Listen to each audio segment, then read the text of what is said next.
Hi, Misha here, and this will probably be a quick one, but I just felt like doing it. Meet the Eisenberg-class Starship, Federation Starship, the USS Nog, NCC. I didn't bother to memorize a 6-digit number, but it starts with a 3. This is from Eaglemoss here, and it came in absolutely kind of unexpected. I don't know what they've been doing, but I can tell you what they haven't been doing: shipping models. And funnily enough, even though this issue is after the Voyager J, I actually got it before, and nothing else. It just shipped by itself.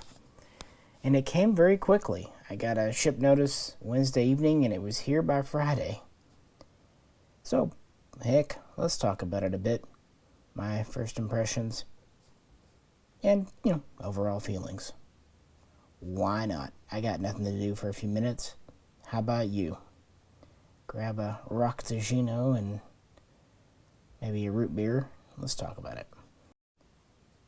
Now, there are 4 ships in the 32nd century fleet that are available in the collection, or at least, on pre-order. We have the Discovery A. We have the Mars class, which is the most recent one announced. And we have the Voyager J, presumably Intrepid class. And we have the Nog here. And there's a few more we see in Season 3 and 4 of Discovery. And I was really interested. Remember, I'm blind, so I had really no idea what these look like. And obviously, intellectually, I understood what a detached nacelle was, but I didn't understand. So I was actually eager to get my hands on at least one of these ships. I was actually really wanting Voyager J, and I'm sure I will get it. But I just wanted to see what they look like. And so this is my first impression of this new era. And I have warmed to Discovery over the years. Series or Season 1, there are aspects I like. I think, like a lot of people, the premiere, what happened, the mutiny, a lot of us didn't like that. And the Klingons. But there were, high water marks like Lorca. And I ultimately ended up getting the Starfleet ships from that, because I'm just a sucker for the Starfleet designs. Second to those, Romulans are my next favorites. And then Season 2, I mostly enjoyed. Some highs and lows, but and I will say so far, we're finished with 4 now. Overall, Season 3 is by far my favorite, and I actually found thoroughly enjoyable, and I think it was the closest Star Trek Spirit one. I think the episode that really won me over, what was it, People of Earth, the one where they go to Earth and then they end up brokering the treaty between Titan and Earth. That was a very Star Trek resolution. And yeah, I like that. I also like how they brought back the General for quite a few episodes in Season 4. So I was really interested to see the ships.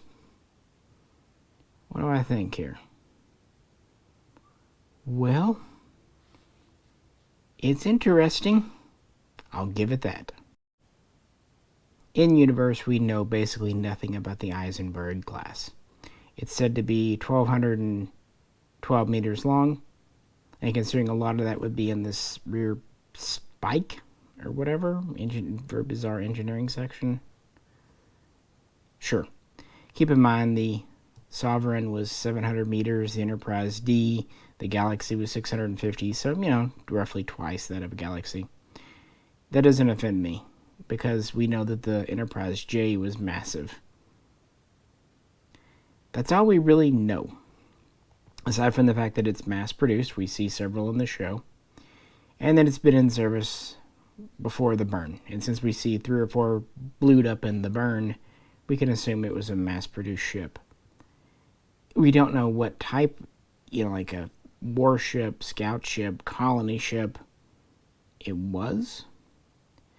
But I definitely don't think warship. It doesn't have that vibe.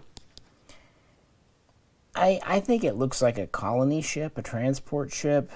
Kind of there's a little bit of Oberth going on, I think, because of this long sticky outy section and the bulbous up here. It does kind of remind me a little bit of an Oberth. Looking at it from the top, this does look like a saucer section, like from a Voyager. It's just, poofed out like a football, which makes me think it's going to have a lot of decks, a lot of storage. It could also be a long-range explorer, if you needed a lot for a deep space mission. It could also be a trade ship. I mean, kind of would help the namesake a bit if it were an interstellar trade ship, but not a warship. This doesn't have that vibe. And it does have a bit of an organic feel to it, the rounded natures and whatnot. And I'm okay with that, because if we look at the Enterprise J again, or the Wells class that we saw in Voyager, the temporal ship from the 29th century, it had a very organic look. Next time when I do a whole fleet review, I'll bring out the Wells and the Eon shuttle, because they too have a very roundy look. So this fits in. I don't have a problem with it. I mean, after all, we're 1,000 years in the future. Federation ships shouldn't look the same. But there is something Federation about it. But I can't quite put my finger on it. As for the detached nacelles, I get it. They needed to think of a gimmick, and gimmick's not always a bad word, to show, hey, these are quickly, easily identifiable future ships. And, well, Star Trek's been around half a century. It's hard to have new ideas. Yeah, it works. I can think of a few Federation ships that like to blow up that maybe should have had detachable nacelles to keep them from going. And it would definitely have modular things, future tech, what have you. I think they would be a little neater if in all of them there was like a docking area where the nacelles could kind of come in to dock and then would deploy when needed. So at least it had like an attached mode, if that makes sense. Kind of like how the Voyager, the original Intrepid, nacelles pivot up and down. It's just a thought, but I get why they did it. There's certainly more egregious, weird things they could have done. As far as the model from Eaglemoss, well, when you have pieces that don't connect together, it presents a problem. And so their solution is basically, to just have a stand that holds 3 pieces, the 2 nacelles and the ship. I don't know if I have these on right. Probably don't. I just set them in there. If I need to do them differently, someone let me know in the comments, please. There's only one other person that's done a video of this, which is weird. It seems like, and he's over in the UK, no one else has got these. So if you get the Voyager J, I want the Voyager J. I'm really curious. And I'm interested for the Mars class, too. I'm pretty excited. I think these are neat. So, the main body, the nacelles will probably fall off when I do this because it kind of clips in here pretty tight. Okay, then. The main body uses its spike. I mean, I guess it's a kind of a engineering hull. You know what this kind of reminds me of a little bit? A Kazon ship. Also a bit of a Xindi ship. Which, considering Federation and considering all the alien species, why not? Has some interesting engines in the back. I'm sure they're just meant to be impulse, but they look kind of like rocket engines. And it has very noticeable fins back here, which Federation ships have had since the original Constitution. Yeah, it's quite a interesting neck and the taper. It's actually quite long. This is metal. The top is plastic. I'm actually okay with the top being plastic. That way it's not top heavy. If this were all metal, it'd be hard to sit on the stand. But because the metal's the... Is this? Yeah, it starts off metal here. So the fact that the metal's all the lower part, that's good. Should sit on the stand quite well. Very smooth. And here's our two nacelles. They're, of course, plastic, as most all the nacelles on any of the ships are. They just sit on there. I kind of wish they clipped in or something. I don't know. It seems like they're a little loose. But maybe I don't have them on there right. Probably don't. So, yeah, let me know in the comments what you think. Yeah, my first gander at a 32nd century ship. The USS Nog is, of course, named after Nog. I guess he never had a last name, funnily enough. From Deep Space Nine. Ferengi of ill repute in the beginning. First Ferengi in Starfleet. First Ferengi Starfleet officer.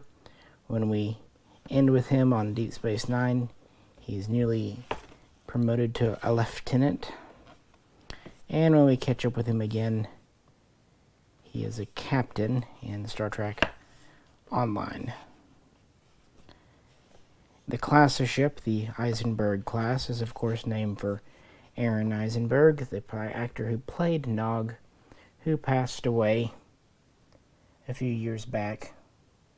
Although he was around long enough to do that documentary, What We Left Behind, on Deep Space Nine, so that was nice. He had a health issue his entire life and lived with his own disabilities, and seems to have been a very admirable person, and seems to have really enjoyed life and played one of the most dynamic characters in all of Star Trek. You know, if I was being cynical, I would say that the Discovery people and Eaglemoss named this Nog and Eisenberg just as a cash grab, but I really don't think that's the case.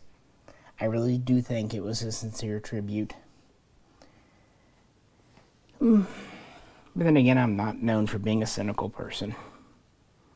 And I'm sure that's why this has become a fan favorite, because he was someone that everyone liked, and he passed away far too young, although he had 50-some-odd years of life and had a family, so it's nice to have a namesake, and hopefully his fictitious counterpart had a good captaincy and made some latinum along the way too.